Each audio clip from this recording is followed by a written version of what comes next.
Não, não está não.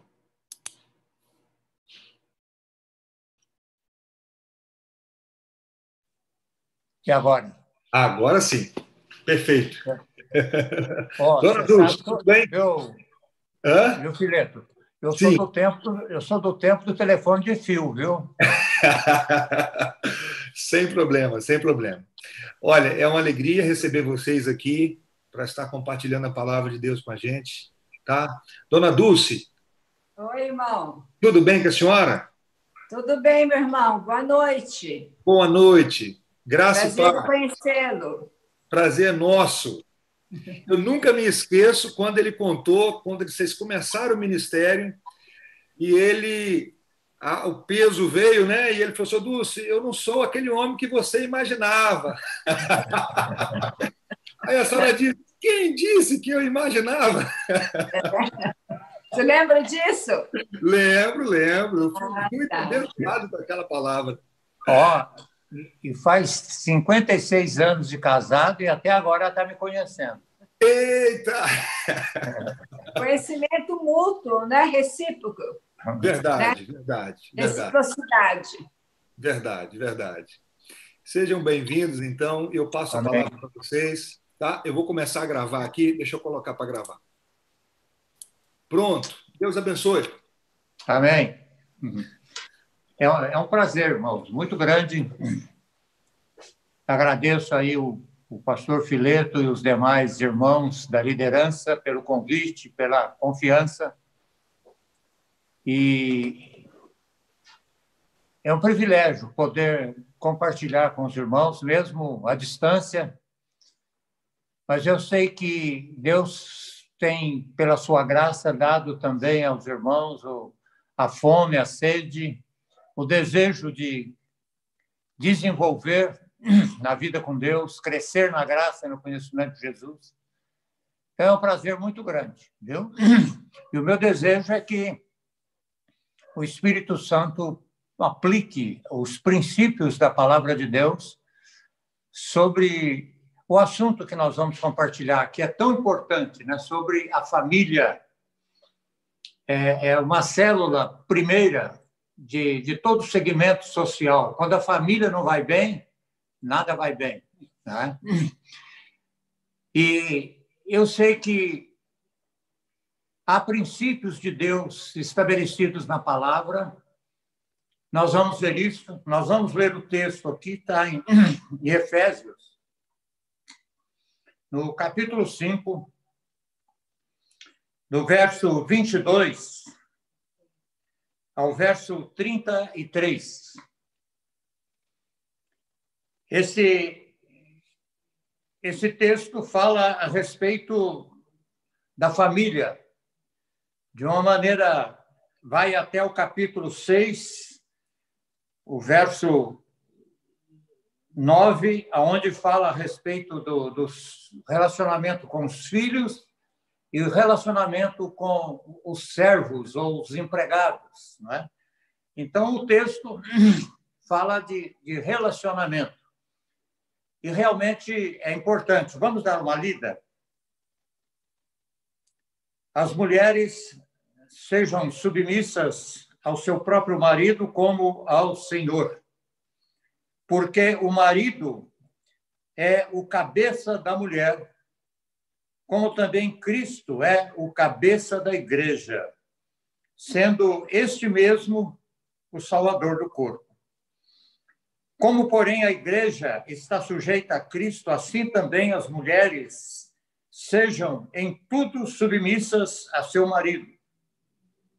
Maridos, amai vossa mulher, como também Cristo amou a igreja e a si mesmo se entregou por ela, para que a santificasse, tendo-a purificado por meio da lavagem da água pela palavra, para apresentar a si mesmo igreja gloriosa, sem mácula, nem ruga, nem coisa semelhante, porém santa e sem defeito. Assim também, os maridos devem amar a sua mulher como ao próprio corpo. Quem ama a sua esposa, a si mesmo se ama. Porque ninguém jamais odiou a própria carne. Antes a alimenta e dela cuida, como também Cristo o faz com a igreja. Porque somos membros do seu corpo. Eis porque deixará o homem seu pai, sua mãe, e se unirá à sua mulher, se tornarão os dois uma só carne. Grande é esse mistério. Mas eu me refiro a Cristo e à igreja. Não obstante, vós, cada um de per si, também ame a própria esposa, como a si mesmo. E a esposa respeite o marido. Nós vamos ler até aqui, vamos fazer uma oração, pedindo que o Espírito Santo testifique a palavra de Deus nos nossos corações, dê entendimento espiritual para nós. Pai, te agradecemos por essa noite, por essa oportunidade de compartilharmos com os irmãos a tua palavra. Senhor, pedimos que o Espírito de sabedoria, de revelação, possa trabalhar esses textos na nossa mente, iluminando os nossos olhos, tirando o véu do nosso entendimento, nos fazendo compreender cada dia mais a tua graça, a tua misericórdia na vida das nossas famílias. Nós te pedimos em nome de Jesus. Amém. Irmãos, como eu falei, esse texto fala de relacionamento. É interessante perceber que Deus é um ser relacional. A própria triunidade nos dá o maior exemplo de um perfeito relacionamento. O Pai glorifica o Filho glorifica o Pai, o Espírito glorifica o Filho. E realmente eles nos deixam um exemplo da profundidade, da necessidade do relacionamento. Agora, é verdade que Deus, sendo um ser relacional, ele nos criou a imagem dele.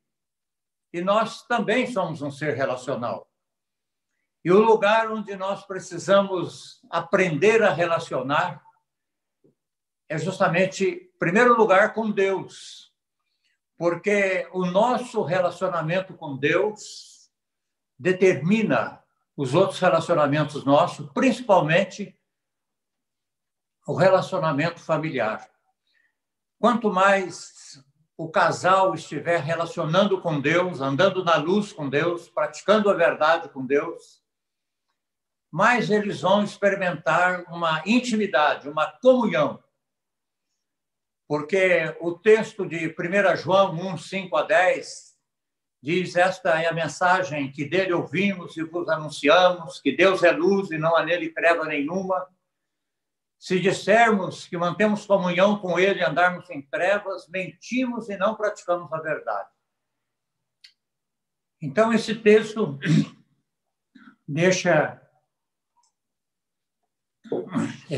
deixa bem claro que a comunhão é fruto de andar na luz. Quanto mais nós andarmos na luz com Deus, mais nós vamos ter comunhão com Deus. E nós não precisamos ter medo de andar na luz com Deus. Quando você lê o Salmo 139, você percebe que Davi ali nos ajuda a entender um relacionamento íntimo com Deus. Porque não há nada na nossa vida que Deus não saiba. Nós, quando confessamos alguma coisa para Deus, nós não estamos dando informação para Deus. Nós estamos assumindo verdades diante de Deus. E isso traz comunhão. Nós passamos a ser comum, a deixar ser conhecido. E também com relação ao casal. A comunhão não vem pelo tempo de casado. Vocês podem ter experiência disso, não é? Vocês podem estar casados há 5, 10, 15 anos, mas se vocês não aprenderam a andar na luz, a praticar a verdade, a ser transparente, e isso não só entre o casal, mas dentro observando as limitações também com os nossos filhos. Aprendermos a andar na luz com os filhos, a criar oportunidade para os filhos aprenderem a andar na luz com a gente. É isso que vai trazer a intimidade, a comunhão na família, né? E é interessante se observar que os 10 mandamentos são relacionais. Os 4 primeiros, eles falam do nosso relacionamento com Deus, porque tudo na nossa vida começa com Deus. Se você quiser desenvolver seu casamento ou curar seu casamento, começa primeiro com Deus. Comece a andar na luz com Deus, começa a praticar a verdade com Deus. E devagar você vai ver que você vai começar a praticar isso com seu cônjuge. Os 10 mandamentos são relacionais. Os 4 primeiros falam do nosso relacionamento com Deus. E os 6 últimos falam do nosso relacionamento com o próximo. E realmente, irmãos, nós somos um ser relacional. E esse texto que nós lemos, ele fala de um padrão de Deus para a família. Não há dúvida nenhuma de que esse texto, e você pode também conferir em 1 Pedro 3, 1 a 7, Colossenses 3, 18, até 4, 1, você vai ver que esses textos falam da família e eles dão princípios para o relacionamento familiar. Esse que nós lemos, nós podemos ver que não há dúvida de que esse texto está falando de relacionamento e está falando de padrão de Deus para a família. E você lendo, você vai observar que ele está falando de funções na família. Ele está falando de a posição do marido, a posição da esposa, a posição dos filhos. Não é? No capítulo 6, ele fala a respeito do relacionamento dos pais com os filhos. Não é? E você vai perceber, lendo esses textos, que todos eles, o verso 22, quando fala da submissão das esposas aos maridos, ele enfatiza que é como ao Senhor. No capítulo 6, no verso 1, quando ele fala da submissão dos filhos aos pais, ele fala como ao Senhor. E no capítulo 6, no verso 5, quando ele fala do relacionamento de patrão-empregado, ele fala como a Cristo. Então, é importante observar isso. É um princípio importante de Deus, que a motivação nossa é que determina as nossas ações. Tá? Se nós não estivermos entendendo isso, não estivermos submetendo ao padrão de Deus prazerosamente, sabendo que é a vontade de Deus para nós, nós podemos entrar por um caminho legalista, que realmente vai trazer consequências não muito agradáveis na nossa vida. Então, esse texto fala isso. E nós sabemos que hoje, infelizmente, o conceito de padrão, de autoridade, está completamente fora de moda, principalmente depois da ideologia da pós-modernidade, né? As consequências que isso trouxe. Nós chegamos agora até ao problema da ideologia de gênero, né? Que é uma afronta à ordem da criação. Então, nós vemos que só mesmo na igreja, só mesmo aqueles que creem na palavra de Deus é que podem estar buscando graça de Deus para praticar os princípios de Deus. Porque, naturalmente falando, o pecado gerou em nós uma rebelião, uma insubmissão. Tanto nós, homens, somos insubmissos ao senhorio de Cristo, né? Como as mulheres também, como os filhos, né? Todos os casais que têm filhos sabem a dificuldade. Eu acho que depois que a gente tem filho, a gente nunca mais duvida do pecado original, não é? A gente vê crianças de 1 ano, um pouco mais, se rebelando, querendo fazer a sua vontade prevalecer. E, às vezes, a gente fica até espantado, fala, mas de onde vem isso? Não é? Então, nós sabemos que só a graça de Deus, na regeneração, quando Ele nos dá uma nova vida, um novo coração, é que nós começamos a ter disposição, prazer para caminhar nesse caminho da ordem, do padrão de Deus. Né? Então, nós vemos isso hoje, que, infelizmente, a teoria do mundo hoje é um relativismo. Né? E é um pluralismo teológico, doutrinário, que gera um relativismo em todas as coisas e que acaba gerando um caos moral nas famílias, nas pessoas, trazendo consequências sérias. E muitas vezes nós cristãos nós oscilamos entre extremos. Às vezes, por medo do legalismo, nós caímos numa libertinagem. E, às vezes, por medo de libertinagem, nós caímos no legalismo. Parece que é impossível viver uma santidade livre e uma liberdade santa. Mas é essa a proposta que Deus tem para nós, de experimentarmos essa vida abundante. Né? Nós sabemos que, realmente, esse espírito de rebelião impera. Há muitos textos na Bíblia que falam a respeito disso. Né? E talvez o texto mais conhecido nosso seja 1 Samuel 15, 23, quando o profeta Samuel falou para Saul, que estava desobedecendo os princípios de Deus, que a rebelião é como o pecado de feitiçaria. Porque, na verdade, irmãos, quando nós nos rebelamos contra autoridades constituídas por Deus, nós estamos nos rebelando contra Deus. Né? Porque, em última instância, é Deus que comanda toda essa cadeia de comando, essa cadeia hierárquica. Não é? E é verdade, irmãos, que submissão não fala de inferioridade. Todos nós somos iguais diante de Deus. Submissão fala de funções diferentes que Deus deu para cada um. Não é? Você, lendo Gálatas 3, 28, lá está falando sobre a justificação pela fé. Você vai ver que lá está falando que o homem e a mulher, eles são iguais diante de Deus. Eles dependem da mesma graça, da mesma misericórdia. Né? Na primeira epístola de Pedro, no capítulo 3, versículo 7, ele vai dizer que as nossas esposas são herdeiras da mesma graça da vida que nós. Então, isso tem que ficar muito claro para nós. Não é questão de superioridade, de inferioridade, é questão de função. Né? Por exemplo, na família tem pais e filhos. Mas, dentro da ordem de Deus, os filhos têm que ser submissos aos pais. Na igreja, há os pastores, presbíteros, né? Que são supervisores da igreja, e que eles têm uma responsabilidade de orientar a igreja, e os irmãos têm um compromisso de submissão às lideranças que Deus institui.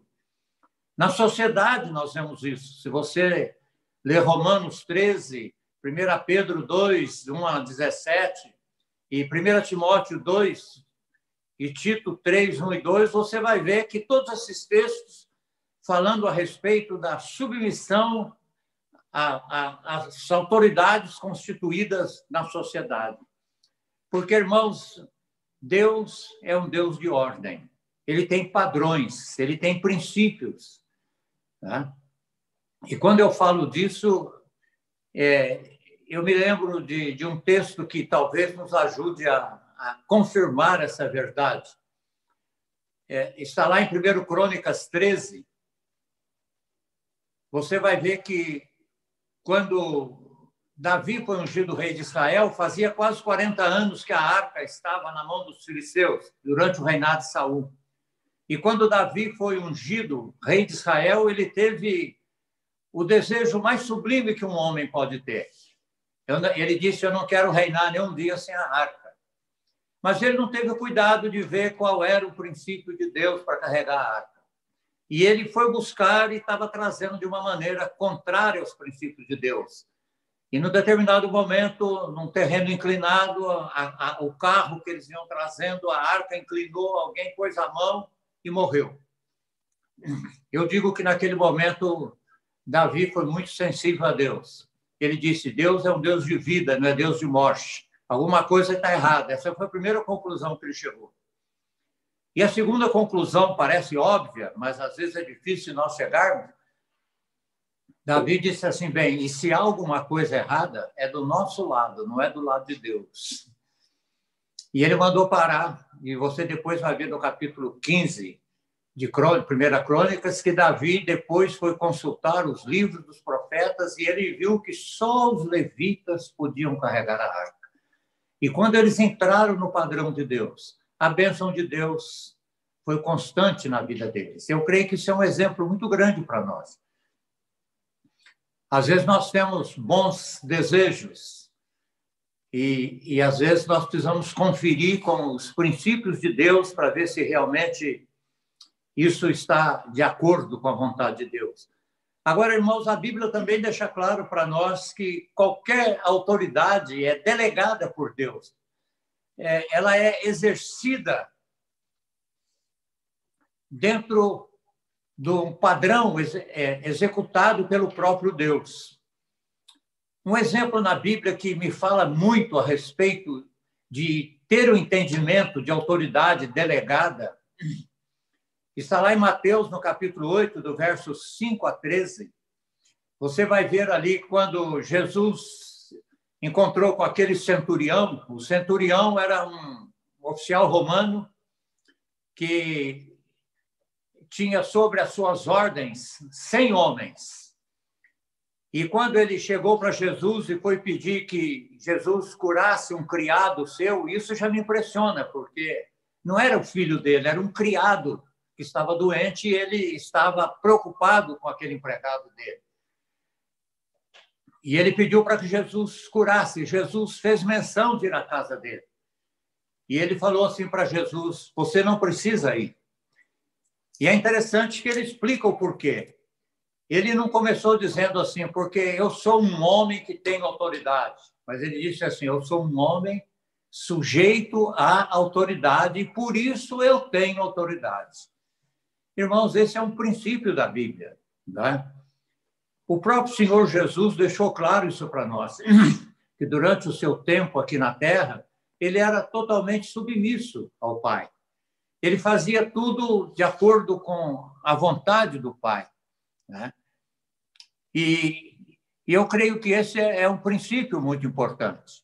E esse texto que nós lemos, então, ele fala a respeito de autoridade e submissão, de relacionamento, para que nós possamos desenvolver um relacionamento saudável na família, nós temos que respeitar as funções de cada um. Se não houver esse cuidado, vai começar uma briga pelo poder e isso vai trazer desastre. Eu digo isso porque, na nossa experiência, nós somos casados há 56 anos e nos primeiros anos de casado nós tivemos muito atrito, muita dificuldade, né? De minha parte e da parte dela. E Deus teve que trabalhar, pela graça de Deus, muitos homens de Deus. O sogro do pastor Augusto Nicodemos foi um grande amigo meu, ele morava aqui no Paraná, um homem de Deus, pastor Francisco, me ajudou tremendamente nessa época. E através de boas literaturas também, eu fui muito ajudado a entender. Eu tive que, muitas vezes, procurar minha esposa, pedir perdão para ela, da maneira que eu falei, né? E porque aquilo acabava criando uma fumaça no nosso relacionamento. Isso tira o prazer da comunhão, do relacionamento do casal. Isso afeta a vida dos filhos, porque os filhos eles fazem uma leitura a respeito do clima da família, do relacionamento do casal, né? Os nossos filhos percebem isso. E à medida que eles vão vendo, não que há perfeição, porque em família nenhuma há perfeição. Todos nós estamos ainda dentro de um processo de salvação. Eu sempre digo que nós fomos salvos, estamos sendo salvos e vamos ser plenamente salvos. Nós já fomos salvos da condenação do pecado. estamos sendo salvos do poder do pecado. E quando o Senhor voltar, nós vamos ser salvos da presença do pecado. A gente nem pode imaginar a delícia que deve ser isso, você parar com esse conflito interior tremendo que todos nós temos, não é? Então, uma das coisas importantes é não exigir essa perfeição um do outro, né? É aprender a reconhecer o erro, aprender a abrir o coração, a conversar não só entre o casal, mas com os filhos. Eu fui ajudado com isso.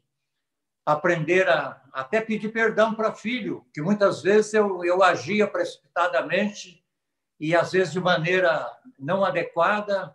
Eu lembro que algumas vezes eu tive que chamar os filhos ainda adolescentes, né? E dizer, filho, você perdoa, o papai estava transtornado, eu não devia falar com você assim, eu não dei nem oportunidade para você explicar o porquê da sua ação, não é? E isso vai criando, porque o que nós precisamos mostrar para os filhos não é perfeição, eles sabem que nós não somos perfeitos, mas nós precisamos praticar a verdade. Esse texto que eu citei para os irmãos de 1 João fala, se praticarmos a verdade, Deus não espera a perfeição de nós, ele espera a verdade. Lá no Salmo 51, quando Davi escreveu aquele salmo arrependendo do pecado, no versículo 6 ele diz, porque tu amas a verdade no íntimo. Deus espera que nós aprendamos a praticar a verdade. Isso que é muito importante. Então, nesse texto que nós lemos, os 3 primeiros versículos falam a respeito da posição da mulher, né, com relação ao marido. E diz que ela deve submeter ao marido como ao Senhor, como fazer com a motivação correta, né? Senão realmente vai trazer consequências difíceis, né?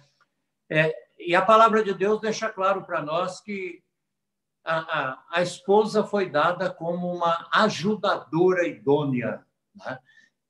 Porque o que deve ser feito na casa não é a vontade do marido, é a vontade de Deus. Se nós somos cristãos, nós temos que, cada vez mais, procurar compreender qual é a vontade de Deus. E a esposa, Deus colocou ao nosso lado como uma conselheira, uma ajudadora, que nos ajuda a discernir o princípio de Deus, o padrão de Deus para a família, né?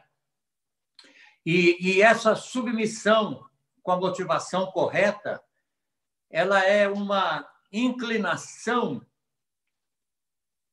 da vontade para submeter a uma liderança. Depois da mulher dialogar, compartilhar, mostrar o seu ponto de vista, orar, é muito importante isso, né? A esposa, depois de dialogar com o marido, de mostrar os pontos de vista que Deus tem colocado no coração dela, ela ir diante de Deus e colocar diante de Deus aquela situação. E crer que Deus está acima do marido dela. Então, é uma inclinação da vontade, é uma decisão da vontade baseada nos princípios de Deus, para submeter não ao marido, mas ao padrão de Deus. Ainda que muitas vezes o marido esteja agindo errado, né? Espere em Deus, acalme, dê tempo, ore, espere um momento de ajudá-lo novamente a ver a situação da maneira correta, não é?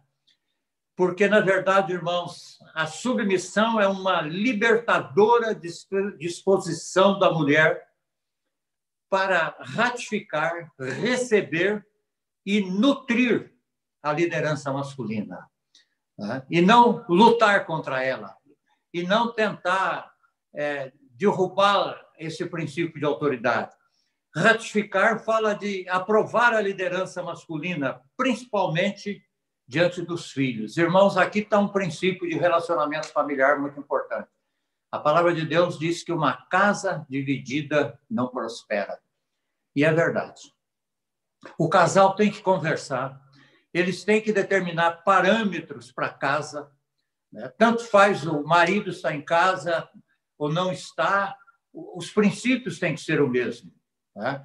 a esposa tem que evidenciar para os filhos que ela tem uma autoridade delegada pelo marido, delegada por Deus, para tomar decisões quando o marido não está em casa, né? Eu sempre, quando falo especificamente para casais, eu explico isso. Olha, é muito ruim quando a esposa fica falando para o filho: você vai ver quando teu pai chegar, você vai ver quando teu pai chegar, porque a criança fica esperando o carrasco chegar, né? E às vezes perde até o prazer na chegada do pai. Então, depois pode até conversar sobre o problema, mas a esposa deve tomar a liderança da casa quando o marido não está presente, né? Ratificar é isso. Receber é ter prazer em aceitar como proteção de Deus a segurança masculina. É você realmente crer que Deus tem a sabedoria infinita e que na organização da família ele tem um padrão e que ele colocou o marido como uma proteção da esposa. Eu, às vezes, fico pensando onde será que estava Adão quando Satanás conversou com Eva. Naquele tempo, quando o futebol não tinha, né? Eu acho que ele devia estar pescando no Rio Eufrates, né? E ele deixou, talvez, a esposa desprotegida, né? Mas ele foi o primeiro responsável diante de Deus, porque ele não protegeu a sua esposa. Quando Deus veio falar com o casal, ele falou primeiro com Adão, né? Porque ele era o primeiro. O homem não é o único responsável pela família, mas ele é o primeiro responsável. A esposa também tem a sua parcela de contribuição e de responsabilidade. Nutrir é ter alegria e cooperar e fortalecer a liderança masculina. Então, o papel da esposa é muito importante com relação aos filhos, né? Ela realmente passar para os filhos esse padrão de Deus, que isso é segurança para a família, que isso agrada a Deus, que isso gera prazer na família, né? Agora, irmãos, o tempo não permite muito, mas rapidamente eu queria dizer alguma coisa sobre o que submissão não é, porque muitas vezes essa palavra foi usada no passado de uma maneira muito machista e acabou criando uma resistência muito grande na vida das irmãs. A submissão não é concordar com tudo que o marido diz, né? A única obediência total que nós devemos, tanto o homem quanto a mulher, é com relação ao senhorio de Cristo. Mas a submissão da esposa ao marido, primeiro, está até onde ele não a exige que ela quebre princípios de Deus no seu relacionamento. E, segundo, ela tem liberdade de contradizer, de dialogar, de discordar. Depois de conversado, sim, ela deve submeter, né? Então, submissão não é não ter vontade própria. Olha, o próprio Jesus dá exemplo para nós disso. Lá no jardim do Getsemane, ele orou assim: Pai, se for possível, passa de mim esse cálice, mas, contudo, faça a tua vontade, não a minha. Ele submeteu a vontade. Submissão não é não ter vontade, é submeter a vontade dentro do padrão de Deus, não é? Submissão não é não ter capacidade de contradizer, de dialogar, de mostrar claramente o assunto como deve ser tratado, não é? A submissão não é uma questão de inferioridade, como nós falamos. O exemplo maior disso, os dois exemplos maiores que eu cito, irmãos, primeiro com relação a Jesus. Jesus, sendo Deus, quando ele se encarnou e veio aqui, ele submeteu inteiramente ao Pai. Ele não deixou de ser Deus, ele não diminuiu a sua deidade, mas ele submeteu inteiramente à vontade do Pai. E o outro exemplo que me impressiona muito é de Maria. Maria foi uma mulher bem-aventurada, que teve uma experiência ímpar, que jamais outra mulher vai ter, de carregar no seu ventre o Filho de Deus. Enquanto ela era solteira, o anjo falava com ela. Depois de casada, você pode ver isso em Mateus, no capítulo 2, do versículo 13 a 23, Depois de casada, o anjo falava com José e ela submetia. O anjo falava para José, pega Maria e a criança e vai para o Egito. E ela ia, ela submetia. Né?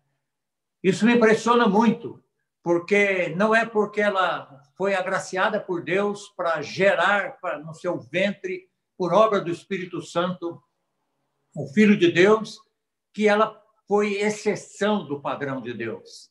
Não, ela estava também debaixo desse padrão de Deus. Né? Então, é muito importante entendermos isso. Agora, eu queria trabalhar um pouquinho o dever do marido. Se esse texto tem 3 versículos só que fala a respeito da mulher. E o restante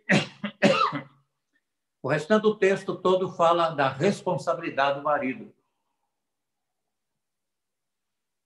Uma vez, quando Deus começou a ganhar meu coração com essas verdades, eu lembro que eu falei para minha esposa, olha, se eu soubesse que era tanta responsabilidade ser o cabeça, não o cabeçudo, porque às vezes muitos maridos é o cabeçudo da casa, não o cabeça. Nós vamos ver quais são as características do cabeça. Né? Eu falei para ela, parece que era muito melhor ter nascido mulher. Né? Embora eu sei que as irmãs também lutam, porque o pecado tanto trabalha no coração do homem para não exercer uma autoridade dentro dos padrões de Deus, como trabalha no coração da mulher também para não se submeter. Né? Todos nós necessitamos da mesma graça de Deus. Mas eu queria ler, então, agora do 25 ao 31. Fala assim, maridos, amai a vossa mulher, como também Cristo amou a igreja. Irmãos, a supremacia do marido como cabeça da família só pode ser entendida quando compreendemos a supremacia e a função de Cristo como cabeça da igreja. É baseado em Cristo e a igreja que Paulo usa o termo autoridade e submissão. O fundamento principal de Paulo para pregar esse padrão de Deus é a ordem da criação. Ele deixa claro que isso não é uma questão cultural. Isso é um princípio da criação de Deus. Ele trabalha isso em 1 Timóteo 2, de 11 a 13. Né? Ele deixa bem claro isso, que faz parte da ordem da criação.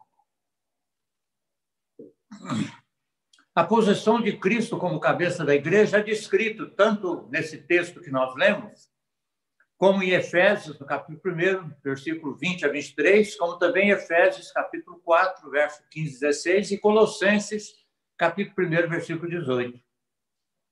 É de Cristo como cabeça que a igreja recebe direção, saúde, crescimento para a maturidade.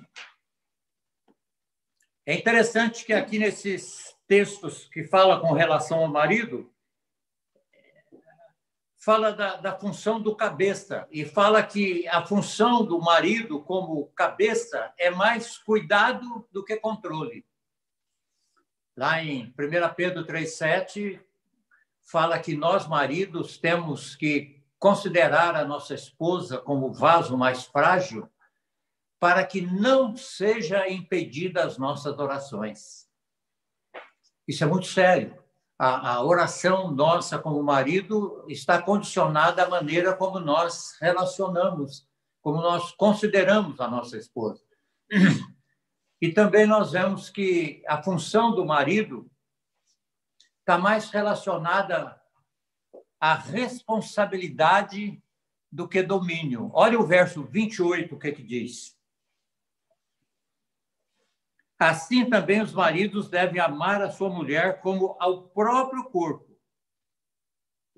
Quem ama a sua esposa, a si mesmo se ama. É interessante que essa função do marido também fala mais em dar do que receber. Irmãos, eu estou aprendendo isso até hoje, com 56 anos de casado.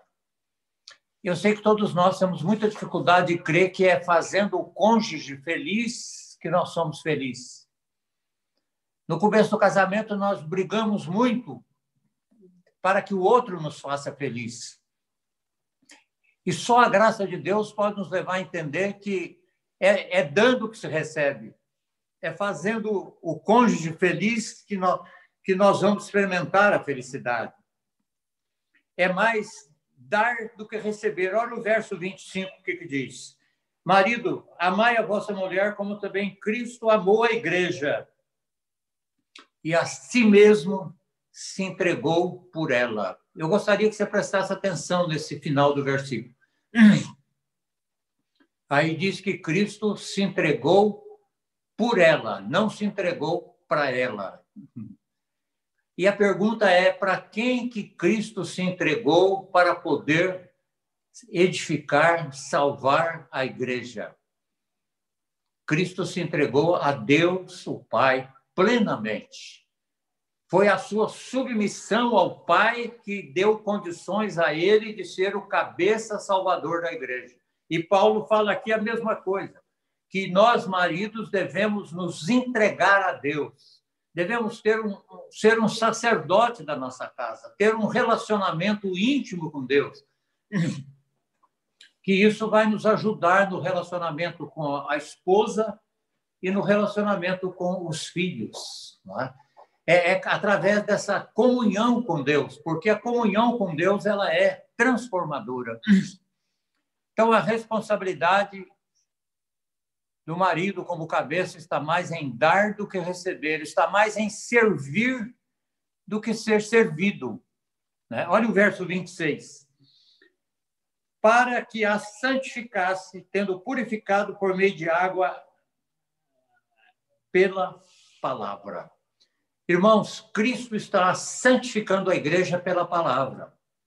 Na oração sacerdotal, ele diz, Pai, santifica-os na verdade, a tua palavra é a verdade. Você tem que se santificar pela palavra e santificar a sua esposa. A sua esposa, ela deve ser o primeiro discípulo seu. Às vezes nós queremos fazer uma obra tão grande, tão longe, e esquecemos que o primeiro campo missionário nosso é a nossa casa, nossos filhos. Né? E esse texto deixa bem claro isso. A palavra que define o marido nesse texto está no verso 33, é amor. E a palavra que define a esposa é respeito. A esposa deve respeitar o marido. Uma das grandes necessidades de todos os maridos é sentir respeitado pela sua esposa dentro da sua casa. E a grande necessidade da esposa é sentir amada. Um amor que leva à doação, à entrega, a desejá-la fazê-la feliz. É interessante que são 5 verbos empregados nesse texto. Amar, entregar, santificar, purificar e apresentar para si mesmo. Né? Esse foi os princípios que Deus colocou para nós podermos relacionar de maneira correta. Primeiro, o relacionamento com Deus. E quanto mais eu relacionar certo com Deus, quanto mais eu andar na luz com Deus, quanto mais eu praticar a verdade com Deus, mais eu vou relacionar certo com a minha esposa, com os meus filhos, com os irmãos da comunidade. Né? Agora, terminando, eu gostaria de dar alguns conselhos bem práticos, rapidamente, principalmente para os casais no relacionamento. O primeiro conselho que eu daria é que, por causa do sistema do mundo, nós precisamos, de vez em quando, reconstruir a base do nosso casamento na aliança que nós fizemos diante de Deus. Procurar saber que é uma aliança feita diante de Deus que simboliza a união de Cristo e a igreja. Eu lembro que a primeira vez que eu li um pensamento de Dietrich Bonhoeffer, eu devia ter uns 10 anos de casado, e eu achei muito estranho aquilo. Ele disse assim, não é o amor que sustenta o casamento, mas é a aliança, isso é o casamento que sustenta o amor. Eu achei muito estranho, porque parece que nós, latino-americanos, nós baseamos muita coisa nas emoções, tá? E não nos conceitos. E nós precisamos aprender a que os nossos conceitos determinam as nossas vontades, os nossos afetos e determinam as nossas decisões. Então, o que nós mais precisamos é ter os conceitos certos, segundo a palavra de Deus, não é? Eu digo que nós somos semelhante a um barco. O barco tem o timoneiro, o leme e o barco. O timoneiro dirige o leme e o leme dá direção ao barco. A nossa mente, os nossos conceitos determinam os nossos sentimentos, os nossos afetos. E os nossos sentimentos, os nossos afetos determinam a nossa ética, o nosso comportamento. Então, é importante nós termos a palavra de Deus, os princípios de Deus, renovar a nossa mente constantemente e, principalmente, com relação à base do casamento. E é interessante que, quando você tem essa base certa, ela nos salva nos momentos de turbulência no casamento, porque todos nós temos momentos de turbulência, não é? Mas se nós tivermos o conceito certo, vai passar essa turbulência, nós vamos aprender a perdoar uns aos outros, não é? O segundo conselho que eu daria é aprender a perdoar uns aos outros, como Deus nos perdoou em Cristo Jesus. Eu gosto muito do texto de Colossenses 2,14, que diz que Jesus, lá na cruz, pegou a nota promissória que era contra nós, que constava de ordenanças que, de alguma maneira, nos era prejudicial, ele rasgou e cravou na cruz. E eu creio que nós temos que fazer isso para termos um relacionamento bom, porque para você ter relacionamento com Deus bom, você precisa ter certeza que você foi mais do que perdoada naquela cruz. Você foi declarado inocente. Porque se você acha que você ainda deve alguma coisa para Deus, você vai entrar pelo caminho das obras, tentar melhorar a sua aceitação diante de Deus. E isso impede o relacionamento. E também com os casais a mesma coisa. Nós precisamos aprender a perdoar, a rasgar essa carteira de cobrança que muitas vezes nós temos um do outro, não é? A restaurar o nosso namoro. E é tão gostoso, né? Nós agora estamos com 56 anos de casado, os filhos já saíram de casa e nós estamos experimentando uma intimidade muito gostosa, um prazer de estar junto, um prazer de sermos amigos um do outro, não é? Eu digo que quando Jesus fez aquele milagre nas bodas de Caná, eu sei que há muitas verdades ali, mas uma delas que eu gosto de enfatizar é que Jesus estava dizendo que se nós submetermos a Ele, se Ele estiver presente no nosso casamento, o vinho do fim vai ser muito melhor do que o vinho do começo, né? E isso não é uma utopia, isso é uma realidade. Nós vamos, começo do casamento, nós estamos muito presos ao corpo do outro, né? Talvez à vida sexual, mas depois, com o tempo, a gente vai fazendo uma viagem para dentro do outro. E você vai aprendendo a considerar a pessoa, a amar aquela pessoa, né? Embora o corpo vá envelhecendo, né? Mas vai havendo um aprofundamento de intimidade, de prazer, né? Agora, para isso acontecer, é preciso que haja perdão. Porque o casal que tem a sensação de que está sempre sendo cobrado um do outro, criticado um do outro, dificilmente eles vão experimentar uma comunhão grande. Outro conselho que eu daria é procurar orar juntos, né? Procurar ter liberdade de compartilhar as lutas, os medos, os anseios um com o outro e colocar-se diante de Deus, né? O pastor estava lembrando, né? Agora há pouco, eu não sei aonde foi que ele ouviu isso, o pastor Fileto, ele estava lembrando de que, numa das palestras que eu fiz, eu contei que eu fui para o casamento vendendo uma imagem para a Dulce de que eu era um homem perfeito e o melhor negócio que ela fazia era casar comigo. E ela acabou acreditando nisso. E depois eu fiquei tentando sustentar essa imagem, mas não deu. Chegou uma hora que a vida a dois não dá para... Só a maneira de olhar um para o outro, a entonação de voz, a gente sabe que a coisa não está bem. E nós tivemos que um dia entrar numa crise muito grande. E eu lembro que, entre lágrimas, nós pudemos dar as mãos e dizer, olha, o nosso casamento é indissolúvel. Nós vamos aprender a perdoar, nós vamos aprender a andar na luz com Deus, andar na luz um com o outro. E realmente Deus me levou a aprender a abrir meu coração para ela, meus medos, né? Minhas incertezas, meus distúrbios em todas as áreas. E isso cria intimidade, isso cria comunhão. Então, irmãos, eu creio que o propósito de Deus para a família é nós podermos nos relacionar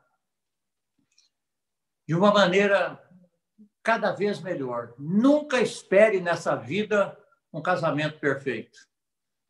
Ninguém vai ter, ninguém tem, né? Mas nós estamos dentro de um processo, nós estamos amadurecendo. E o meu desejo é que Deus abençoe a vida de vocês, que o Espírito Santo trabalhe esses princípios, renovando a mente de vocês, mudando conceitos, que todos nós somos bombardeados pelo sistema do mundo o dia todo, e que nos dê graça para crer e praticar os princípios de Deus. Meu desejo é esse, que Deus abençoe bastante. Eu agradeço a essa oportunidade. Muito obrigado. Pastor Paulo. Oi. Que bênção, que bênção. Chegou aqui algumas perguntas. Eu posso começar a fazer para o senhor? E aí depois a gente ora. Pode ser assim? Pode fazer as perguntas? Pode. Tem toda a liberdade, irmão. No que eu puder então, ajudar. tá bom. Aí depois a gente termina orando. Pode ser? Pode. Então tá. Primeira pergunta: qual é o limite da submissão? Então, a Bíblia deixa claro, não só com relação à mulher, mas com relação a nós também, que nós devemos o homem deve submeter a sociedade, ao governo, até onde eles não exijam que nós quebremos princípios de Deus na nossa submissão. A mulher é a mesma coisa. Se o marido está querendo levá-la para um caminho de pecado, para tomar decisões contrárias à palavra de Deus, ela deve, e aí é uma linha muito fina entre continuar submissa e não obedecer. Talvez as pessoas possam dizer assim, mas existe isso? Eu gosto de citar o exemplo de Davi. Davi, quando Saul estava completamente fora da vontade de Deus e quebrando todos os princípios de Deus, Davi ele sempre submeteu a Saul, mas ele não obedecia a Saul, ele nunca procurou derrubar Saul do trono. Certa vez ele entrou numa caverna e Saul também depois entrou e os homens que estavam com Davi falaram, olha, isso é de Deus, Deus está entregando ele na tua mão, dá uma flechada nele. Davi falou, longe de mim pôr a mão no ungido de Deus, o dia que Deus quiser, Deus o tire. Então, Davi foi submisso e não obedeceu. Esse realmente um princípio muito importante ser entendido. A esposa, muitas vezes, ela tem que dizer, bem, eu não posso ir com você nesse caminho que você está indo. Mas nem por isso ela deve aproveitar essa fraqueza do marido para tirá-lo da posição de responsabilidade e de autoridade na casa. Espero que tenha ajudado. Perfeito, pastor. Vamos lá, tem mais perguntas aqui. Eu gostei muito da distinção que o senhor fez do cabeça e o cabeçudo, né? Porque às vezes o homem é muito cabeçudo, né?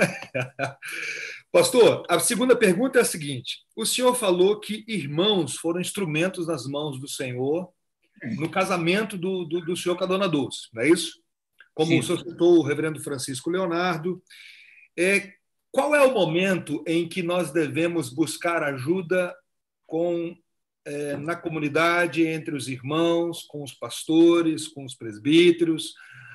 Qual é o momento que nós devemos expor o nosso casamento na busca por ajuda? Uhum. Olha, o que eu tenho aconselhado a casais é o seguinte: primeiro, nunca um deve trair a confiança do outro. Durante esses anos que eu trabalhei muito com casais em vários lugares do Brasil, eu vi algumas cenas assim bem trágicas, bem complicadas, né? Às vezes vinha um casal conversar comigo depois de uma palestra e dizia, principalmente as irmãs que elas têm mais desejo de resolver o problema, né? Elas sofrem às vezes mais emocionalmente. Então ela dizia assim, pastor, eu queria abrir um assunto aqui, eu nem falei nada com meu marido, você olhava o marido dava uma afundada assim. Então o conselho que a gente dá é que o casal converse em casa primeiro. Olha, nós estamos precisando de ajuda. Vamos escolher ou o pastor e a esposa, ou um casal da igreja maduro que nós conhecemos, já temos testemunho da vida deles, até onde nós podemos abrir. Nunca traia a confiança um do outro numa hora de abrir o coração para um casal ou para o pastor da igreja ou para quem quer que seja. Eu acho que mesmo que às vezes um não dê autoridade igual a esse assunto, eu não quero que toque. Espere em Deus, continue orando, creia que Deus pode mudar o coração do seu cônjuge, vai chegar uma hora que vocês vão poder conversar sobre isso. Mas nunca tente fritar o outro, isso aí não vai funcionar. Perfeito, perfeito. Mas e quando, pastor, não aceita de maneira nenhuma a busca por ajuda? Você conversa e a pessoa diz assim, não, está tudo bem, isso vai resolver, e nunca resolve nada, e passa muito tempo, e ela então deve aguardar para buscar, tentar convencê-la até quando? Até qual? Eu acho que... Sim, pode falar. Eu acho que ela deve continuar orando e, na hora certa, pedir sabedoria de Deus para conversar com ele na hora certa, porque a gente sabe discernir quando o outro não está afim de conversar, né? E a gente, às vezes, provoca uma conversa fora de hora. Mas eu creio que, em hipótese nenhuma, nem nós, homens, podemos ser rebeldes com o padrão de Deus e, em nenhum caso, eu acho que justifica, a não ser que o marido separe, que o marido esteja vivendo em pleno adultério, sem arrependimento, né? Há alguns princípios na Bíblia que a mulher pode tomar uma decisão independente. Mas eu creio que, na maioria dos casos, é mais orando, esperando em Deus, né? Que as coisas podem resolver. O caso de Abigail é um exemplo muito grande para nós, né? Eu acho que mulher nenhuma teve um marido tão diabólico, endemoniado como Abigail. E quando Davi veio pedir o pão e Nabal negou, parece que era a hora de Abigail dizer assim, que bom, agora Davi vai matá-lo, que bom, vou ficar livre desse homem. Mas ela foi lá na frente, levou o pão, falou para Davi, olha, não leva em consideração meu marido, não, ele não está bem, né? E depois Deus feriu o marido dela e ela foi se tornar esposa de Davi. Então, eu acho que na Bíblia nós temos exemplo. Eu acho que nenhum caso justifica rebelião. Pode chegar num ponto até de, se não há arrependimento, de infidelidade conjugal, de haver até uma separação do casal. Mas o coração da esposa, a motivação, não é tanto a atitude, é a motivação do coração que é importante diante de Deus. Não é? Perfeito, perfeito, perfeito. Tem mais uma pergunta aqui. Quando deixamos de elogiar a esposa, isso, com o tempo, pode enfraquecer o casamento? Elogiar. Não deixe de elogiar. Eu acho que não é normal isso, né? Eu lembro de um caso que eu li uma vez muito interessante, disse que um casal foi procurar o pastor e a esposa reclamando que ele não elogiava, não considerava, né? Nunca falava que amava, e o pastor foi conversar com o marido, falou, olha, ela falou que a última vez que você falou que a ama foi na lua de mel. Ele falou, mas eu não mudei de ideia. Então, é uma posição muito errada, porque todos nós, não só a mulher, os homens gostam também que a esposa diga, bem, eu gosto tanto de você, eu gosto tanto do seu sorriso, eu gosto tanto da sua maneira de andar, né? Nós precisamos aprender a elogiar um ao outro, a termos um relacionamento de carinho, de afeto, de toques, né? Não só no sentido de relação sexual, porque às vezes o casal vive uma vida tão seca de relacionamento que o dia que o marido chega em casa e abraça a mulher, ela fala, hoje à noite vai ter, né? Então, eu acho que tem que ser uma intimidade, um namoro. Nós temos que ser namorados, né? Continuar o namoro, né? Eu acho que é muito importante. Às vezes, muitos homens falam, eu não ligo para isso, mas claro que liga. Ele liga e, às vezes, por não querer se depender da esposa, ele vai procurar carinho fora de casa. Porque todos nós necessitamos de carinho, de afeto, de consideração, de toque, né? Perfeito, perfeito. A minha esposa aqui falou várias vezes assim, pastor, está aqui ouvindo, falou assim, fala a Deus. Ela está aproveitando aqui, me cutucando aqui, ó. Pastor, é o Ministério do Cotovelo? O Ministério do Cotovelo está funcionando aqui. Tem mais uma pergunta, na verdade tem mais duas aqui. Quando o marido exerce pouca fé, isso pode atrapalhar a vivência do casal? Quando o marido exerce pouca fé, acho que é isso. Não, é claro. Se o marido, às vezes, porque em muitos casos que eu conheço, as mulheres parecem que têm mais fome de Deus, né? São mais sensíveis a Deus. E elas... Pouca fé ou pouca fé? É pouco afeto ou pouca fé que você perguntou? Pouca fé. Fé. Então, na minha experiência, geralmente parece que as mulheres são mais sensíveis ao toque de Deus, às necessidades das coisas de Deus, né? Criaram em nós um conceito errado, né, de que ser homem é ser durão, que o homem não chora, que o homem não volta atrás, mas é mentira. Jesus chorou, né? Ele se apiedou de tanta gente. Então, acho que são conceitos que precisam ser mudados na nossa cabeça.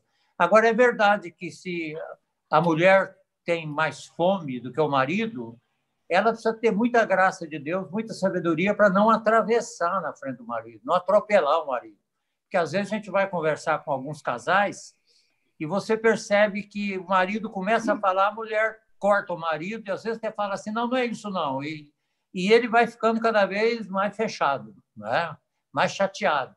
Então, eu acho que a mulher tem que ser sábia. A Bíblia fala muito da mulher sábia que edifica a casa e da tola que destrói com as próprias mãos, né? Então, eu acho que ela deve pedir graça para Deus, para respeitar o marido quando estão conversando com outros casais, né? Não atravessar nas colocações dele, né? Na hora certa, ela fazer as colocações dela, né? Mas, realmente, quando os dois caminham juntos, é muito mais fácil, é lógico que é, né? Sim, perfeito, perfeito. Agora, pastor, o senhor tocou num ponto aqui que, para mim, assim, essa é a pergunta até minha, que eu achei muito especial. O texto de Efésios diz que Cristo se entregou por ela e não para ela.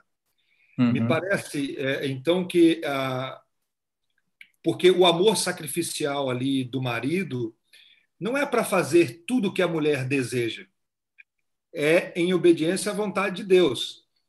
Não é isso? Claro.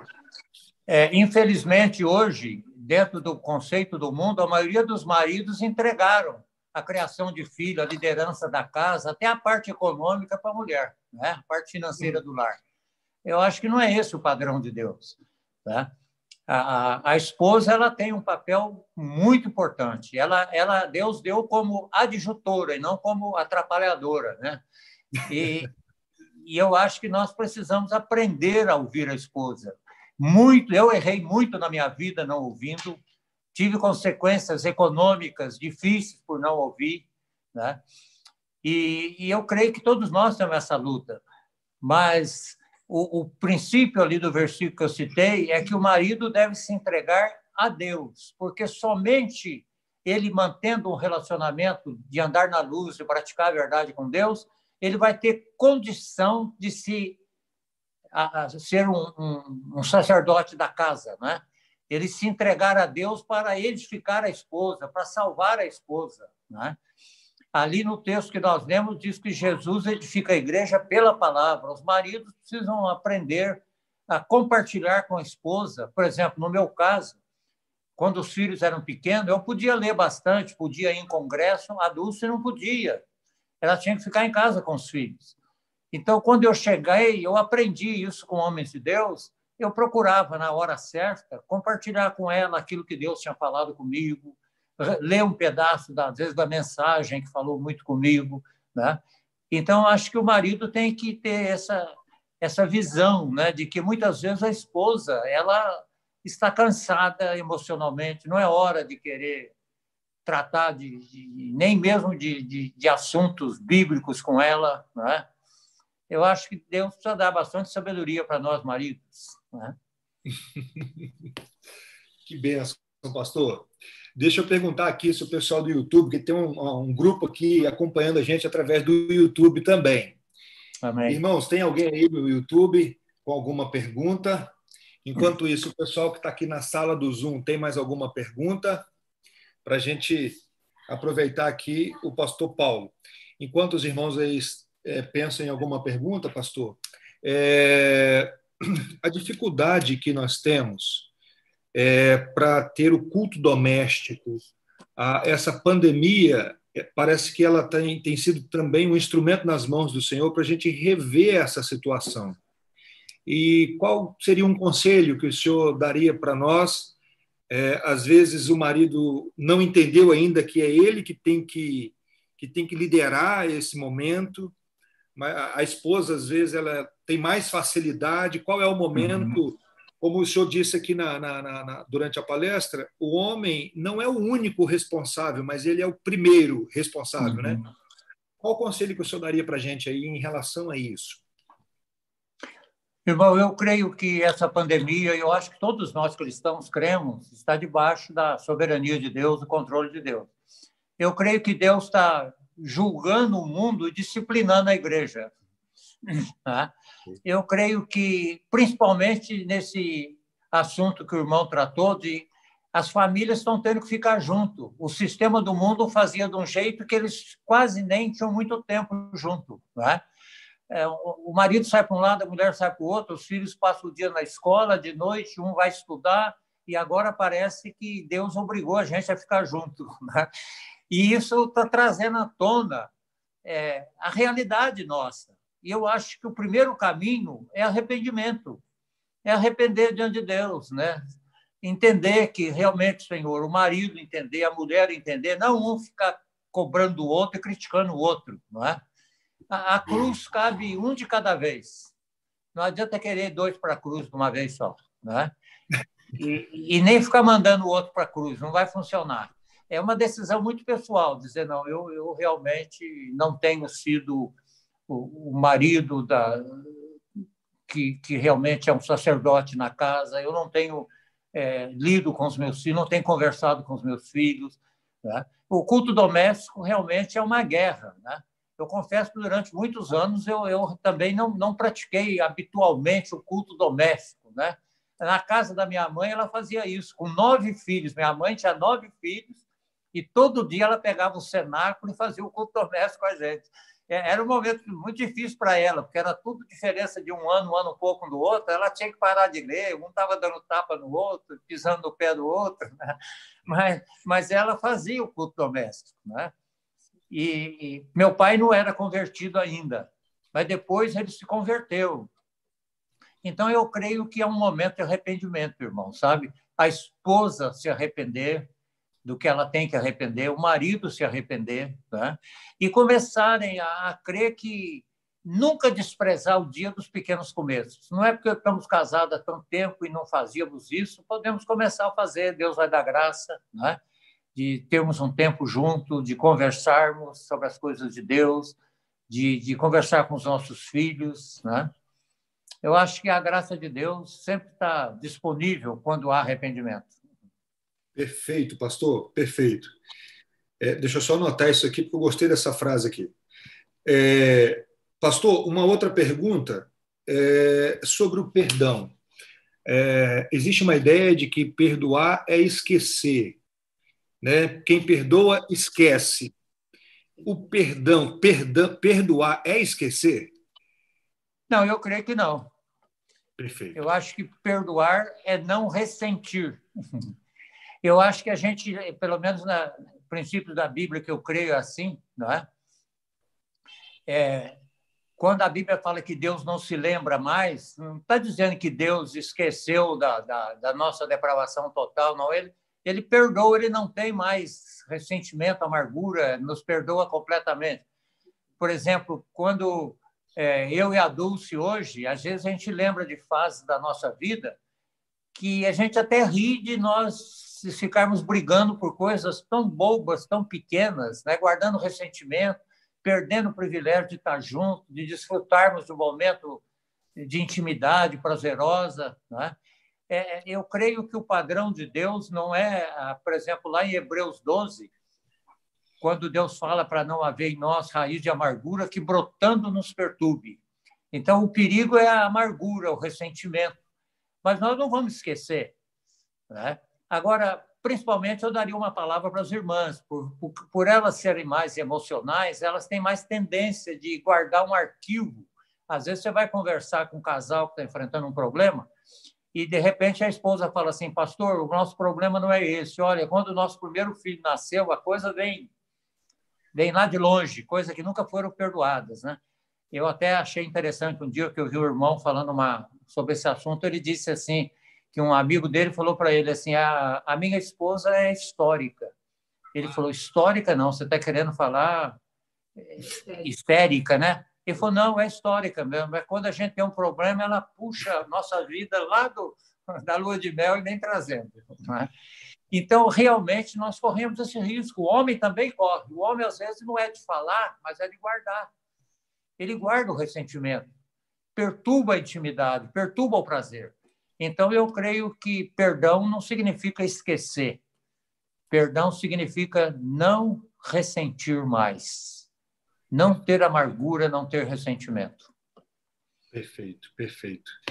E chegou mais uma pergunta aqui, veio lá do YouTube. O segredo para um relacionamento duradouro é realmente cada um entender o seu papel dentro do casamento, colocando tudo debaixo da vontade de Deus. Não é isso? Justamente. E, principalmente, está baseado na aliança.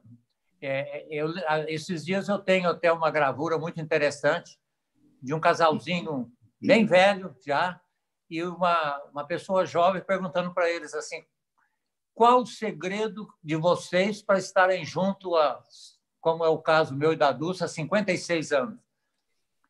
Aí aquele velhinho fala assim, é que nós somos uma geração que, quando as coisas estragavam, a gente mandava arrumar, a gente não jogava fora, não comprava outra. Então, realmente isso, é aprender a perdoar, aprender a conversar, né? Aprender a andar na luz, a praticar a verdade. É isso que vai levar pessoas não só a estar juntos, porque muitos casais no passado não separavam, porque a sociedade não aceitava, mas viveram amargurados a vida toda, né? O problema não é só estar junto, é estar com prazer, estar com intimidade, né? Estar realmente num relacionamento prazeroso. Pastor, tá chegando as perguntas, hein? Só coloca o limite aí. E Tudo bem. quando um dos cônjuges sempre ameaça com divórcio, às vezes até no tom de brincadeira, como que a pessoa está sempre assim, qualquer coisa eu vou embora de casa, estou indo embora, estou arrumando, e o cara se diz, ou a mulher, tanto o homem quanto a mulher, se diz, sou temente a Deus, mas qualquer coisa eu estou partindo, não fico não. Como lidar com isso? Eu creio, irmão, que essa brincadeira é muito perigosa, porque às vezes um pode até estar falando brincando, mas o outro não sei como é que está recebendo, né?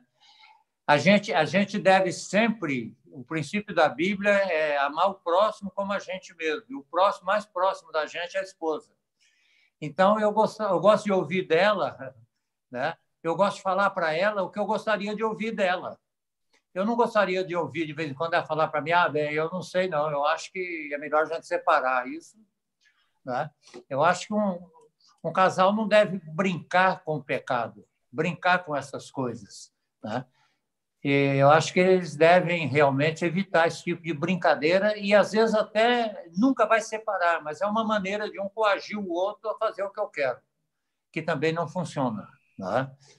Não vai chegar a lugar nenhum, vai ser muita amargura, muito ressentimento, uma coisa assim. Tem a ver com a pergunta anterior, né, pastor? É não entender o seu papel, né? Não é? Oi? Tem a ver com aquela pergunta anterior. Quem faz isso ainda não encarnou o papel, não entendeu qual é o papel estabelecido por Deus, né? Isso. Eu acho que se cada um assumir a função, o papel que Deus deu a ela, isso não é que não vai ter problema, não vai ter atrito. É lógico que todo casamento tem problema ainda, tem atrito, mas vai ser facilmente curado, vai ser perdoado. Perfeito, perfeito. O senhor me fez lembrar de um estudo que eu estava participando uma vez, e o senhor mencionou aqui sobre a Trindade, né? Como que não há inferioridade em Jesus Cristo em relação a Deus, mas os papéis são estabelecidos e é algo que funciona de uma maneira muito harmoniosa e um buscando a glória do outro, né? E um tem prazer de glorificar o outro. Perfeito, perfeito. Se cada um de nós, se o marido tiver prazer de fazer a esposa feliz e a esposa falar o meu maior prazer é fazer meu marido feliz, eles vão experimentar. É dando que se recebe. Infelizmente, o egoísmo gerou em nós um conceito errado, né, de cobrar um do outro. Perfeito, perfeito. Pastor, então aqui as perguntas, bom demais, louvado seja Deus por isso. Nós vamos agora, eu quero desde já agradecer o senhor, a dona Dulce, que está aí. O friozinho aí está grande hoje, né? E nós vamos orar e depois nós vamos tirar uma foto, se eu puder chamar a dona Dulce para ficar do lado do senhor aí, para a gente tirar uma foto juntos aqui. Tá bom. O senhor pode orar por nós? Pois não, prazer. Por favor.